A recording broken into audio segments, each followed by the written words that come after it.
ভাবলাম ও যখন আসবে, একা যখন আসবে, তখন একটু অন্যরকম আসুক।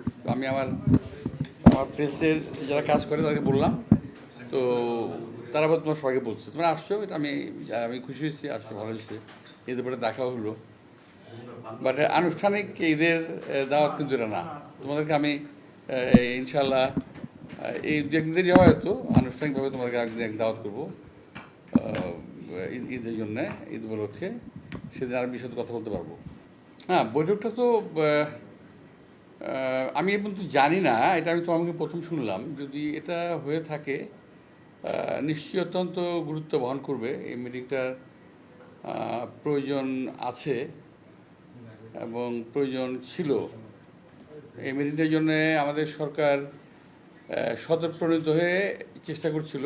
আজকের সরকার একটা মানে প্রতিবেশীর সঙ্গে একটা মিটিং হওয়া দরকার, সেটা তারা করেছে। আমি জানি না এখন মিটিং অভ্যন্তরীণ কি আলোচনা হয়েছে, এটা বিষয় না জানলে আমি এর বেশি কিছু বলতে পারবো না। আজকে আমাদের যে এখন যে আমি কথা বলছি আর তোমার যে প্রশ্ন, এই প্রশ্নটা কিন্তু একটু অন্যরকম হয়ে গেল। আমি একে খুব একটা মানে খোলামেলা স্বাভাবিক একটা কথাবার্তা বলার জন্যে এখানে এখানে তোমাদের আসা এবং আসতে বলা মিউজিক একটা বিশাল ব্যাপার কিন্তু। এবং যে সমস্ত বিষয়গুলো নিয়ে আলোচনা হয়েছে বলে আমি তোমার মুখ থেকে শুনলাম, নেহায়তই গুরুত্বপূর্ণ এটা।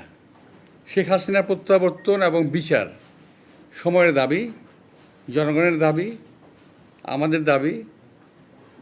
যদি শুধুমাত্র শেখ হাসিনার প্রত্যাবর্তনের কথা হয়ে থাকে, তাহলে আমি সঙ্গে একটু যোগ করতে চাইব অতিরিক্ত, যদি সম্ভব হয় আর কি, যে ওনার যারা সাঙ্গপাঙ্গ যারা আছে ওখানে, যারা এই দেশকে অস্থিতিশীল করার চেষ্টা করছে, তাদেরকেও যেন সঙ্গে ফেরত আনে এবং ফেরত দেয়। এবং ভারতের উচিত শেখ হাসিনাকে অবিলম্বে ফেরত দেওয়া এবং এদেশে এমনি পাঠিয়ে দেওয়া, তাকে ফেরত দেওয়া তো না, পাঠিয়ে দেওয়া, যাতে তার বিচারটা হয়। কারণ একটা ফ্যাসিস্টের বিচার হওয়া খুব জরুরি। এটা শুধু বাংলাদেশের জন্য না, সারা বিশ্বের জন্য এটা খুব জরুরি, যে কোনো ফ্যাসিস্ট কখনো বিনা বিচারে যেতে পারে না। তো যদি এটা হয়ে থাকে, আমি যে সমস্ত পয়েন্টে যেগুলো কথা হচ্ছে, যেগুলো তিস্তা নিয়ে কথা হচ্ছে, তিস্তা তো এটা নিয়ে আমি তো মনে করি কথা বলার প্রয়োজন নাই।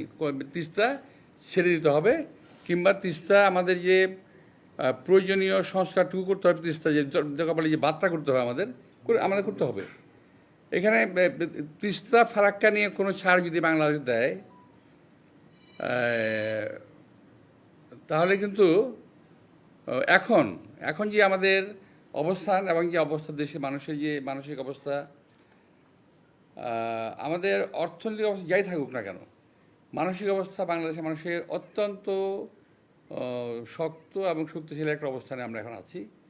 এই অবস্থায় আমাদের ভারতের সঙ্গে যে চুক্তিগুলো, অসম চুক্তিগুলো হয়েছে, সেগুলো যেমন বাতিল করা দরকার, তেমনি যে চুক্তিগুলো অসম এবং কার্যকর হয় নাই আমাদের এখানে দেশে, যেটা বাংলাদেশের পক্ষে যাবে, যেগুলো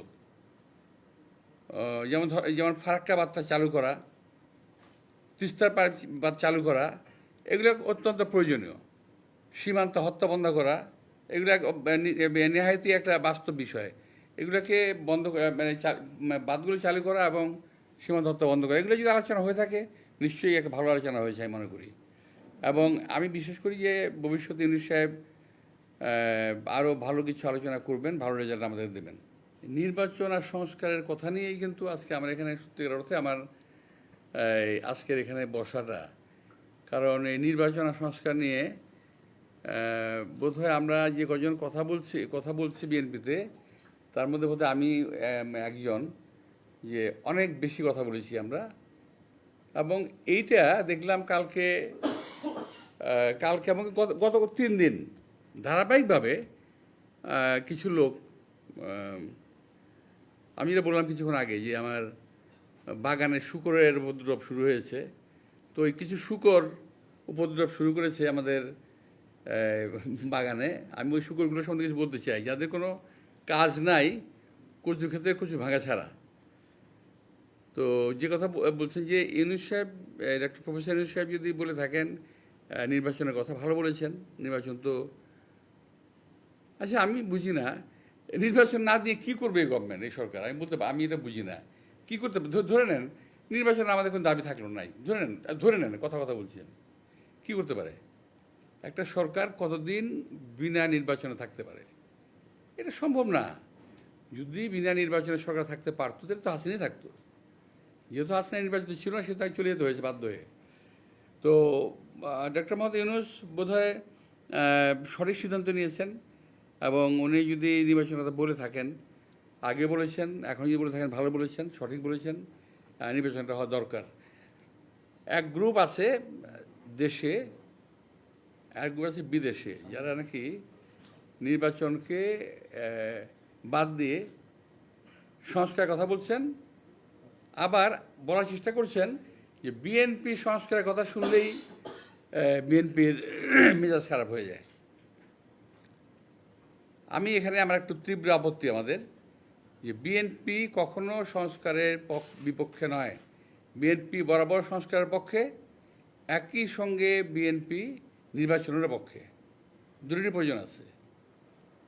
কিন্তু এমন সংস্কারের পক্ষে বিএনপি নয় যেটি দেশের জনগণের স্বার্থের, জনগণের অধিকারের বাইরে চলে যাবে, এমন কোনো সংস্কার বিএনপি কিংবা আমরা মেনে নিতে পারি না, মেনে নিবও না। আমি এই কথা আগে বলেছি, এখনও বলছি। আপনারা দেখবেন সংস্কার যদি যারা নাকি এটা নিয়ে এটা পড়েছেন, যাদের কাছে স্প্রেডশিট গেছে, যারা পড়েছেন তারা দেখেছেন যে এমন কিছু প্রস্তাব আছে যে প্রস্তাবগুলো বাংলাদেশে মানুষের সঙ্গে মানানসই নয়, যেগুলো বাংলাদেশের সঙ্গে যায় না, বাংলাদেশের সঙ্গে, সেগুলো আমরা কেন মানব? এবং এই যে মানা না মানা নিয়ে কালকে দেখলাম এক ভদ্রলোক, যিনি, আমি নাম নিচ্ছি না, তবে আপনি বুঝে নিন, যিনি দরবেশের সালমান রহমানের টাকা খেয়ে মোটা হয়েছেন, স্বাস্থ্য ভালো করেছেন, চেহারা সুন্দর করেছেন, লম্বা লম্বা কথা বলেন বাইরে থেকে। খুব দুর্ভাগ্যজনকভাবে উনি আমার সম্বন্ধে কালকে বাজে কথা বলেছেন।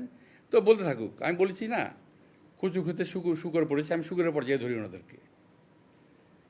তো আরেকজন আছে ফ্রান্সে, আরেকজন আছে একজন ওখানে, কী বলে এটা, একটা নাম, ওটা হলো কী বলে এটাকে, একটা না একটা জারজ মিল্টন, সরি কথা আমি বলে দিলাম, আমার এই অবস্থা থেকে এটা বলা ঠিক হয়নি বোধহয়। তবুও আমি বলছি, জারজ মিল্টন বকা দিয়েছে আমাকে, সেটাকে সমর্থন করেছে পিনাকি। অর্থাৎ জারজ মিল্টন যে ভাষা আমাকে বকা দিয়েছে, পিনাকি সমর্থন করেছে।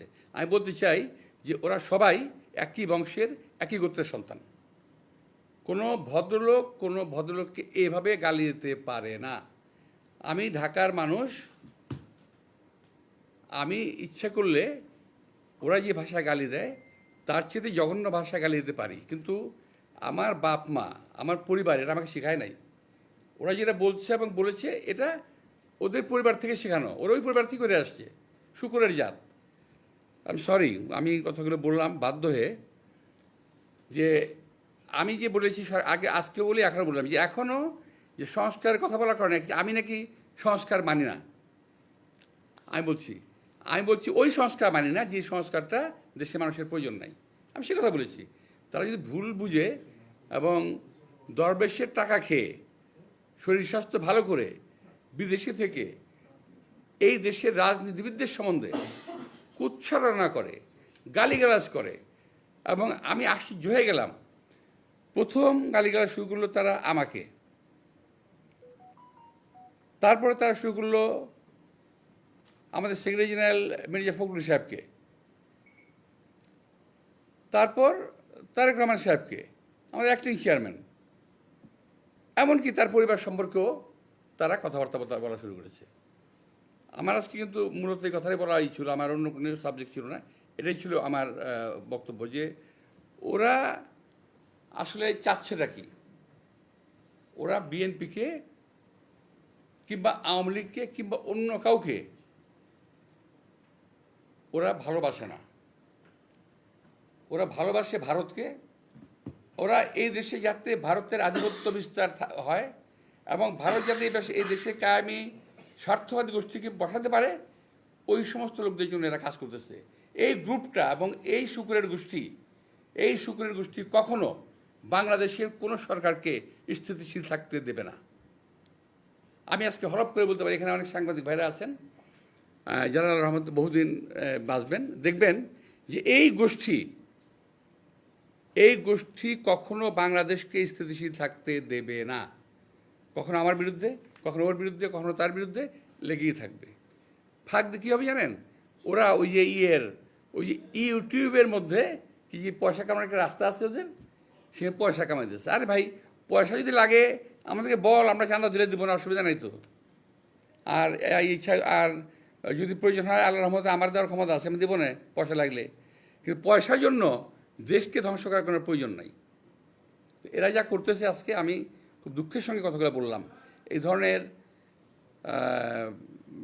অশ্রাব্য ভাষায় আমি কথা বললাম বাধ্য হয়ে, কারণ ওরা অশ্রাব্য ভাষায় গালি দিয়েছে। তারপরে কথা আছে, আমি আর বলতে পারতাম, বললাম না। কুকুরের কাজ কুকুর করেছে, কামড় দিয়েছে পায়, আমি আর পাখিরে বলতে যাচ্ছি না। তো বন্দে আলী মিয়ার গল্প, এটা বোধহয় কবিতাটা পড়েছিলাম ছোটোবেলায়, কিছুটা ভুল টুল হতে পারে, কি জানি, কুকুরের কাজ কুকুর করেছে, কামড় দিয়েছে পায়, তাই বলে কি কুকুরকে কামড় দেওয়া মানুষের শোভা পায়? তো আমি এই কথাটাই আমার শেষ কথা ওদের বিরুদ্ধে।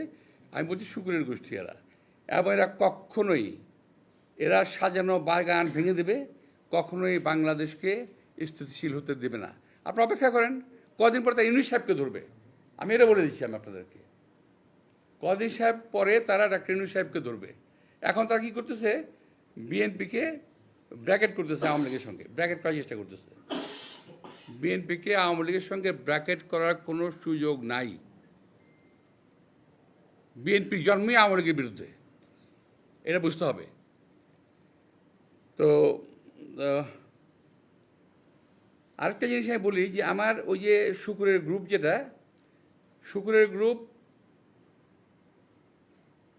গ্রুপ, ওরা কিন্তু দেখেন, ওরা শুধু রাজনীতিবিদদের পিছনে লেগেছে, কিন্তু যারা নাকি এই যে হত্যাকাণ্ড ঘটালো, এই যে ছাত্রদের হত্যাকাণ্ডটা ঘটালো, একটা বিশাল একটা ব্যবসায়ী গ্রুপ আছে না? আপনারা দেখেন নাই 3 তারিখে, 3 তারিখে আগস্টের 3 তারিখে যারা হাসিনার সঙ্গে দেখা করেছিল, মিটিং করেছিল, এবং বিভিন্ন ভাষায় তাকে এমনভাবে কথা বলেছিল যে হাসিনা খুন করতে উৎসাহিত হয়েছিল, তাদেরকে এমনভাবে প্রভোগ করা হয়েছিল যে হাসিনাকে খুন করতে উৎসাহিত করা হয়েছে। সেই লোকগুলোর সম্বন্ধে তারা কিছু বলে না, তারা কিছুই বলে না, তার মুখে কোনো শব্দ নাই, তারাও বলে না। আর তাদের যারা বাংলাদেশে যাদের লেজুর ভিত্তি করতেছে, যারা নাম বলবো না আমি, আমাদের স্নেহাসপদ, আমি এর বলছি না, আমরা বলছি না, তার যারা লেজুর ভিত্তি করতেছে, আপনারা দেখবেন যে তারা একই ভাষায় কথা বলে, ওদের টন এবং এদের টন কিন্তু মিলে যায়। তো ওরাও কিন্তু এই ব্যাপারে কোনো কথা বলছে না। আপনারা খেয়াল করে দেখেন যে কতগুলো ব্যবসায়ী, আমি নাম বলতে পারি কিন্তু নামগুলো বলবো না আমি এদের, তো এরা কিন্তু আওয়ামী লীগের পক্ষে কাজ করেছে, এখন বিএনপির বিপক্ষে সমস্ত, আমাদের এখানে অনেকেই আছেন আপনারা যারা নাকি বিএনপির বিপক্ষে কাজ করতেছেন টিল নাও, কিন্তু ওদের বিরুদ্ধে কোনো কথা তারা বলতেছে না। সকলে মিলে বিএনপিকে বিরুদ্ধে লাগছে। কথা হলো, বিএনপি একটা দেশপ্রেমিক, জাতীয়তাবাদী দেশপ্রেমিকের একটা দল। এই দলটাকে যদি শেষ করা যায়, তাহলে ফ্যাসিজম এবং আধিপত্যবাদকে বাংলাদেশে পার্মানেন্ট করা যাবে। এই হলো তাদের টার্গেট। তো আমি যেন প্রশ্ন না থাকলে আমি এখানেই শেষ করি। আর একটাই বিষয় আমি আরেকটা বলতে চাই, যে আপনারা খেয়াল করে দেখবেন, বিএনপির সঙ্গে আওয়ামী লীগকে ট্র্যাক করতেছে, কিন্তু আমার কথা হলো, যদি বিএনপি আওয়ামী লীগের সঙ্গে বিএনপিকে ট্র্যাক করে, তা আওয়ামী লীগের নেতারা গ্রেপ্তার হওয়ার পরও, এই সময় মার্ডার কেস সহ গ্রেপ্তার হওয়ার পরও হয় মুক্তি পায় কীভাবে? তারা কীভাবে মুক্তি পেল? এবং তারা সাজা খাটা এই অবস্থায়, বলে রিমান্ড থাকা অবস্থায় মুক্তি পেয়ে গেল, কী করে সম্ভব? অথচ এদেরই প্রভোকেশনের কারণে হাসিনা আজকের এই দুরবস্থা হয়েছে, দেশটার দুরবস্থা হয়েছে। তো আমি আপনাদের সবাইকে ধন্যবাদ দিচ্ছি আজকে আসার জন্য। প্রশাসন কিন্তু নয় শুধুমাত্র, প্রশাসন তো বটেই, আমি কথা বলেছি বক্তৃতায়, সাংবাদিকদের আমি সচিবালয়ে, পুলিশে, বিভিন্ন ইম্পর্টেন্ট জায়গায়, সাংবিধানিক প্রতিষ্ঠানে, ব্যবসায়িক প্রতিষ্ঠানে, মতিঝিলে, ব্যাংকে, বিমায়, যেখানে যান, যেখানে যাবেন, ইভেন যে ব্যবসায়ীর জায়গাগুলো আছে না, একটা স্বাভাবিক যে এই যে কতগুলো প্রতিষ্ঠান আছে না, যে মানে আজ কিছু প্রতিষ্ঠান আছে, সেখানে কিন্তু একবারে পুরা ওরা মৌরুষি পাট্টা গেঁথে বসে আছে। এখানে আরও কিছু ব্যবসায়ী এই কথা আছে, আমি বলবো না নাম, ওটা বললে আবার এটাকে ভিন্নভাবে পত্রপত্রিকা আসবে, আমি আনাবশ্যিক আপনাদের বলবো। তো মিডিয়া তো আর কী বলবো, মিডিয়া তো বিএনপির পক্ষে কখনোই ছিল না, এখন মাঝে মাঝে দুই একটা থাকে, আসে, বললে কষ্ট করে লেখে আর কি, বিএনপির জন্য বলেও। বিএনপির কোনো মিডিয়া চ্যানেল, এটা হলো বিএনপির এবং আমাদের সবচেয়ে দুর্ভাগ্য যে এটা আমরা বিল্ড আপ করতে পারি নাই, এখন থেকে না, বহু আগে থেকেই। আওয়ামী লীগ এবং বিএনপিকে যদি ভাবা হয় দল হিসেবে, বড় দল হিসেবে মানুষ ভাবতে পারে, কিন্তু এটা কিন্তু ঠিক না। কারণ প্রতিটা দলেরই কিন্তু নিজস্ব একটা শক্তি আছে, প্রতিটা দলের নিজের একটা ক্ষমতা আছে, প্রতিটা দলের পপুলারিটি আছে।